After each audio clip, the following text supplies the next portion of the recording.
मस्त महीना सावन आयल, सबे गेरुआ रंग रंगाइल जाई, चढ़ावे शिव के जल। पहिन के हम गेरुआ साड़ी हो गइल बानी तैयारी, भोला से मिली मंगल फल। मस्त महीना सावन आयल, सबे गेरुआ रंग रंगाइल जाई, चढ़ावे शिव के जल। पहिन के हम गेरुआ साड़ी हो गइल बानी तैयारी, भोला से मिली मंगल फल। कांवर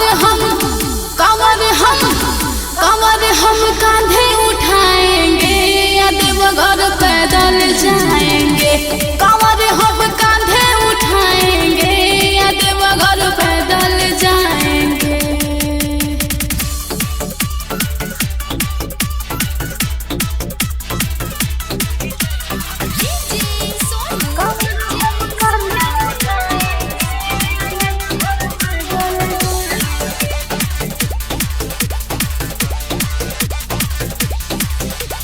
भांग धतूरे का भोग हम लगाएंगे, अपने भोला जी को जल हम चढ़ाएंगे। भांग धतूरे का भोग हम लगाएंगे, अपने भोला जी को जल हम चढ़ाएंगे। कांवर हम कांधे उठाएंगे या देवघर पैदल जाएंगे। कांवर हम कांधे उठाएंगे या देवघर पैदल जाएंगे।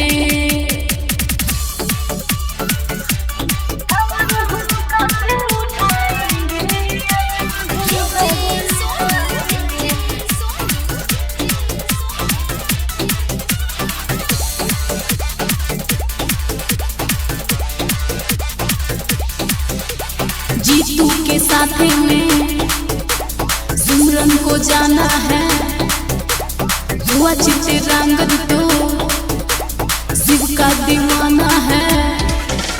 जीतू के साथ में सिमरन को जाना है, हुआ चित्रांगद तो शिव का दीवाना है।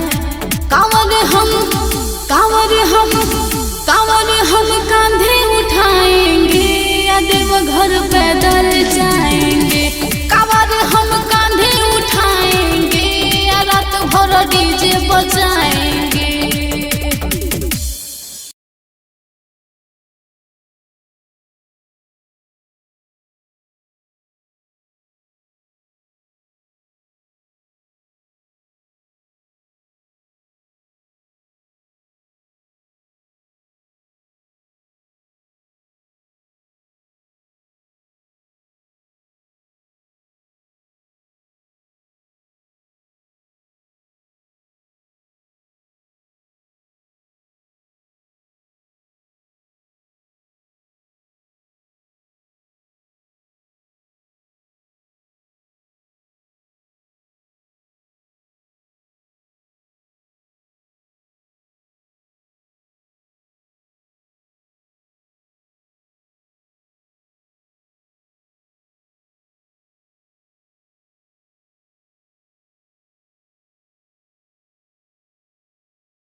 करी तैयारी बकवास करी बंद जाई हम देव घर फिर है भोला जी नजर गाड़ी धरब भोर भिन सारे सरिया गिरुआ ले अइहा जाइब हम शिव के जल ढारे सरिया गिरुआ ले अइहा जाइब हम शिव के जल ढारे जाइब हम शिव के जल ढारे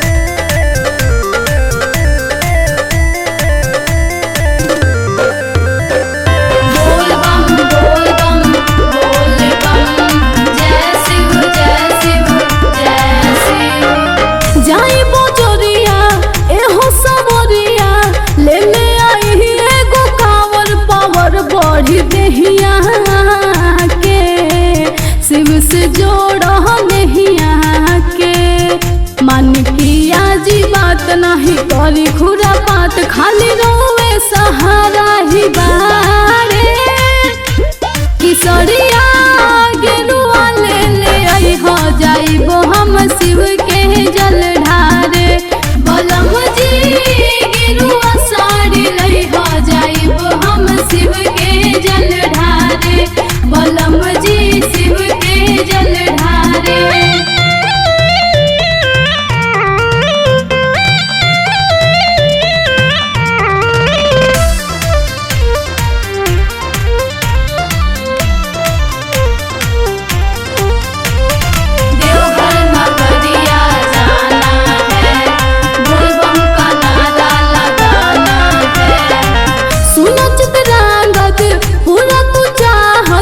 कराए जी तू तैयारी न मारे हमरा मान के बात बुझया जो सिमरन के जब भोला के हाथ न होई अनाथ कुछ तो के न सूझ